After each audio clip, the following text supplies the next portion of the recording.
இனிய வணக்கம். இன்னைக்கு இந்த வீடியோவில் ஆல்பர்ட் ஐன்ஸ்டீனும் பிரபஞ்ச ரகசியமும் உலகத்தையே தலைகீழாக யோசிக்க வச்ச ஆல்பர்ட் ஐன்ஸ்டீன் அவரோட மூளைக்குள்ள பிரபஞ்சத்தோட ஒரு பெரிய ரகசியத்தை ஒளிச்சு வச்சிருந்தாரு. Imagination is everything, it is the preview of life's coming attractions. இதை சொன்னது மட்டும் இல்லை, ஐன்ஸ்டீன் அதை வாழ்ந்தும் காமிச்சாரு. ஐன்ஸ்டீனோட வெற்றிக்கு காரணம் அவரோட சூப்பர் பிரெயினா இல்லை பிரபஞ்சத்தோட ஏதாச்சும் ஒரு சீக்ரெட் ரூலா? சுவாரஸ்யமான உண்மை என்னன்னா, ஐன்ஸ்டீன் தன் வாழ்க்கையில் ஒரு தடவை கூட ஈர்ப்பு விதி, அதாவது லா ஆஃப் அட்ராக்ஷனுங்கிற வார்த்தையை பயன்படுத்தினதே இல்லை. ஆனாலும் அவரோட வாழ்க்கை, சிந்தனைகள், மேற்கோள்களை நாம் உத்து பார்த்தா அவருக்கே தெரியாமல் அந்த விதியை தான் அவர் பின்பற்றியிருப்பாரோன்னு ஒரு ஆச்சரியமான கேள்வி வருது. இந்த வீடியோவில் ஐன்ஸ்டீனோட வெற்றிக்கு பின்னால் இருந்த அந்த சீக்ரெட் மனநிலையை பிரபஞ்ச விதிகளோட கம்பேர் பண்ணி பார்க்கலாம். அப்படி பார்க்கும்போது நம்ம வாழ்க்கையிலையும் ஒரு புரிதல் ஏற்படுங்க. இன்னைக்கு நாம் ஐன்ஸ்டீன்னாலே ஒரு பெரிய ஜீனியஸ்ன்னு தான் கொண்டாடுறோம். ஆனால் அவரோட ஆரம்பகால வாழ்க்கையில் முழுக்க முழுக்க போராட்டமும் தோல்வியும் தான் இருந்தது. இது நிறைய பேருக்கு தெரியாத ஒரு பக்கம். ஐன்ஸ்டீன் பிறந்து நல்லா பேசவே பல வருஷம் ஆனதால் தன்னோட பையனுக்கு ஏதாச்சும் மனநல குறைபாடு இருக்குமோன்னு அவங்க அப்பா அம்மா பயந்தாங்க. ஸ்கூலுக்கு போன பிறகும் அவர் ஒரு ஆவரேஜ் ஸ்டூடெண்ட்டு தான். குறிப்பாக மனப்பாடம் பண்ணுற பாடங்களில் ரொம்பவே பின்னாடி இருந்தார். டீச்சர்ஸ் எல்லாம் அவரை ஒரு சோம்பேறின்னும் எதுக்குமே லாய்க்கில்லாதவன்னு சொல்லிக்கிட்டே இருந்தாங்க. அதில் ஒரு டீச்சர், உன்னால் வாழ்க்கையில் எதையுமே சாதிக்க முடியாதுன்னு ஐன்ஸ்டீனோட முகத்துக்கு நேராகவே சொல்லியிருக்காங்க. படித்து முடித்ததுக்கு அப்புறமும் அவருக்கு ஒரு நல்ல வேலை கூட கிடைக்கல. பல மாதங்கள், ஏன் சில வருஷங்கள் கூட அவர் ஒரு சாதாரண ஆஃபீஸில் ஒரு கிளர்க்காக வேலை செஞ்சார். இப்படி ஒரு நிலைமையில் நம்ம இருந்தால் என்ன நினைப்போம்? வாழ்க்கை இதோட அவ்வளவுதான், இனிமேல் எதையும் சாதிக்க முடியாதுன்னு தானே தோணும். ஆனால் ஐன்ஸ்டீன் அப்படி நினைக்கல. இந்த கஷ்டமான நேரத்தில் தான் அவர் தன்னோட சீக்ரெட் வெப்பனை பயன்படுத்த ஆரம்பித்தார். அதுதான் தாட் எக்ஸ்பெரிமெண்ட்ஸ். ஐன்ஸ்டீனோட வெற்றிக்கு ரொம்ப முக்கியமான காரணம் அவரோட சிந்தனை சோதனைகள், தாட் எக்ஸ்பெரிமெண்ட்ஸ். அதாவது தன்னோட மனசுக்குள்ள கற்பனையிலேயே ரொம்ப ஆழமான அறிவியல் சோதனைகளை செஞ்சு பார்க்கறது. அவர் வார்த்தைகளால் யோசிக்கிறத விட காட்சிகளாகவும் உருவங்களாகவும் தான் யோசித்தார். உதாரணத்துக்கு அவரோட புகழ்பெற்ற சார்பியல் கோட்பாட்டை, அதாவது தியரி ஆஃப் ரிலேட்டிவிட்டி, அவர் எப்படி கண்டுபிடிச்சார் தெரியுமா?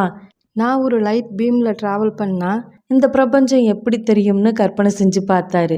இந்த ஒரு சின்ன கற்பனை தான் நேரமும் இந்த இடமும் நாம் நினைக்கிற மாதிரி நிலையானது இல்லை, அது சூழ்நிலைக்கு ஏற்ற மாதிரி மாறுங்கிற பிரம்மாண்டமான கண்டுபிடிப்புக்கு வழிவகுத்துச்சு.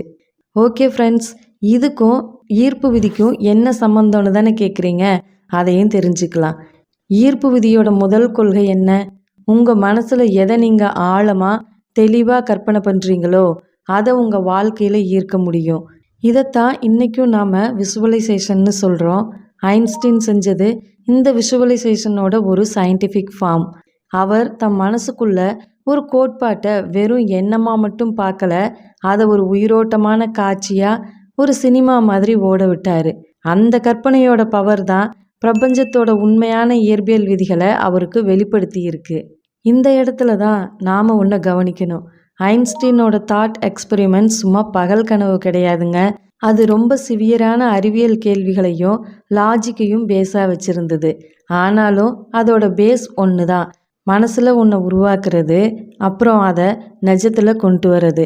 அவர் தன் இலக்கை கற்பனையில் அடைஞ்சார், பிரபஞ்சம் அதை நிஜத்தில் அவருக்காக நடத்தி காட்டுச்சு. இதெல்லாம் வச்சு பார்க்கும்போது அவரோட E=mc², இது பிரபஞ்சத்தோட ரகசிய சமன்பாடாக இருக்குமோன்னு நம்மள நிறைய பேருக்கு சந்தேகம் வரலாம். ஆமாங்க, ஐன்ஸ்டீன்னாலே நமக்கு ஞாபகம் வர்றது E=mc² தான். அதாவது சயின்ஸ் படி இந்த சமன்பாடு ஆற்றலும் நிறையும் ஒன்று தான். சிம்பிளாக சொன்னால் ஒன்றை இன்னொன்னா மாற்ற முடியும்னு சொல்லுது. ஒரு சின்ன அணுவுக்குள்ள ஒரு பெரிய ஆற்றல் ஒளிஞ்சிருக்குன்னு இது நிரூபிச்சது. ஆனால் இங்கே தான் நம்ம சந்தேகத்துக்கு ஒரு புரிதல் கிடைக்குது. இதை வேற ஒரு டைரக்ஷனில் பார்க்கலாம். இது ஐன்ஸ்டீன் கொடுத்த விளக்கம் இல்லை, ஆனால் அவரோட கண்டுபிடிப்பில் இருந்து நாம் கற்றுக்கக்கூடிய ஒரு பாடம். இந்த சமன்பாட்டில் இ அதாவது ஆற்றல்ங்கிறத நம்ம எண்ணங்கள், உணர்வுகள் மற்றும் நம்பிக்கையோட ஆற்றலாக நினச்சிக்கலாங்க. எம் அதாவது நிறைங்கிறத நம்ம வாழ்க்கையில் பார்க்குற நிஜமான தொட்டுணரக்கூடிய பொருட்களாக வச்சுக்கலாம். இப்போ பாருங்க, E=mc², அதாவது ஆற்றல் தான் நிறையை உருவாக்குது. உங்கள் எண்ணங்களோட ஆற்றல் உங்கள் யதார்த்தத்தை உருவாக்குதுங்க. இதுதான் ஈர்ப்பு விதியோட மைய கருத்து. எண்ணங்களே செயல்களாகின்றன. தாட்ஸ் பிகம் திங்ஸ் அப்படின்னு ஈர்ப்பு விதி சொல்லுது. ஒரு பொருளை உருவாக்க பிரம்மாண்டமான ஆற்றல் தேவைன்னு இந்த சமன்பாடு உணர்த்துது. அதே மாதிரி உங்கள் வாழ்க்கையில் ஒரு பெரிய மாற்றத்தை உருவாக்க உங்கள் எண்ணங்களோட ஆற்றல் அவ்வளோ தீவிரமாகவும் ஒரே இடத்துலையும் இருக்கணும். ஐன்ஸ்டீனை போல அந்த எண்ணத்தில் நீங்கள் வாழணும். அந்த நேரத்தில் உங்கள் எண்ணங்கள் ரியல் லைஃப்பில் வர ஆரம்பிக்கும். அடுத்ததாக ஐன்ஸ்டீன் வாழ்க்கையில் இருந்து நாம் கற்றுக்க வேண்டிய 3வது மனநிலை என்னன்னா, பிரபஞ்சத்தோட இயக்கத்து மேலே அவருக்கு இருந்த அசைக்க முடியாத நம்பிக்கை. குவாண்டம் இயற்பியல் பிரபஞ்சத்தில் சில விஷயங்களை கணிக்கவே முடியாது, அது நடக்கிறதுக்கான சில வாய்ப்புகள் அடிப்படையில் தான் இயங்குதுன்னு சொன்னப்போ ஐன்ஸ்டீன் அதை ஏற்றுக்கலை. அப்போ அவர் சொன்ன புகழ்பெற்ற வார்த்தைகள் தான் God does not play dice with the universe, அதாவது கடவுள் பிரபஞ்சத்தோடு பகடைக்காய் விளையாடுவதில்லை. இந்த வார்த்தைகள் மூலமாக ஐன்ஸ்டீன் வெளிப்படுத்தின மனநிலையை நாம் கவனிக்கணும். பிரபஞ்சம் ஒரு குழப்பமான இடம் இல்லை, அது தெளிவான விதிகளின் அடிப்படையில் ஒரு ஒழுங்காக இயங்குதுன்னு அவர் உறுதியாக நம்பினார். இந்த மனநிலை ஈர்ப்பு விதியோட பிரபஞ்சத்தை நம்பு, அதாவது ட்ரஸ்ட் தி யூனிவர்ஸ் அப்படிங்கிற கொள்கையோட ஒத்து போகுது. நீங்கள் ஒரு விஷயத்தை ஆழமாக விரும்பி அதுக்காக உழைக்கும்போது அதோட ரிசல்ட் என்ன ஆகுமோன்னு கவலைப்படாமல் பிரபஞ்சம் எனக்கு நல்லதையே செய்யும்னு நம்பணும். ஐன்ஸ்டீன் தன்னோட கோட்பாடுகளை சரின்னு நம்பினார்.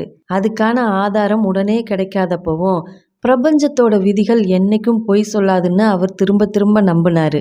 அந்த நம்பிக்கை தான் பல வருஷத்துக்கு அப்புறமும் அவரோட கோட்பாடுகள் சரின்னு நிரூபிக்கப்பட காரணமாக இருந்துச்சு. ஃபெயிலியர் வரும்போது என் வாழ்க்கை ஒரே குழப்பமாக இருக்குன்னு நினைக்காம, இதுவும் அந்த பிரபஞ்சத்தோட ஒரு கைடன்ஸ் தான், இதில் இருந்து ஒரு விஷயத்தை கற்றுக்கிட்டு நான் முன்னேறுவேன்னு நம்புகிற மனநிலை தான் வெற்றிக்கான சாவிங்கிறத தெரிஞ்சுக்கிட்டு நம்ம வேலைகளை செய்யும்போது யூனிவர்ஸ் கிட்ட இருந்து இன்னும் அதிகமான சப்போர்ட் கிடைக்கும். கடைசியாக ஒரு விஷயத்தை நாம் தெளிவாக புரிஞ்சுக்கணும். ஐன்ஸ்டீன் ஈர்ப்பு விதியை பயன்படுத்தினார் அப்படிங்கிறதுக்கு நேரடியாக எந்த ஆதாரமும் இல்லை.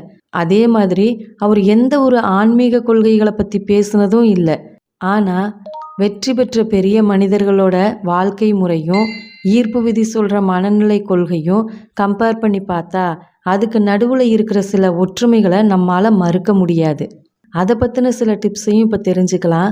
நம்பர் 1, சக்தி வாய்ந்த கற்பனை, அதாவது சிந்தனை சோதனைகள். ஐன்ஸ்டீன் தன்னோட கற்பனையை வச்சு ஒரு அறிவியல் கோட்பாட்டை உருவாக்குனார். நாமளும் நம்ம இலக்குகளை, கனவுகளை மனக்கண்ணில் தெளிவாகவும் தத்ரூபமாகவும் கற்பனை செஞ்சால் அதுக்குரிய பாதை தெரிய வரும். நம்பர் 2, எண்ணத்தின் ஆற்றல். ஆற்றல் பொருளாக மாறுங்கிறது பிரபஞ்ச விதி.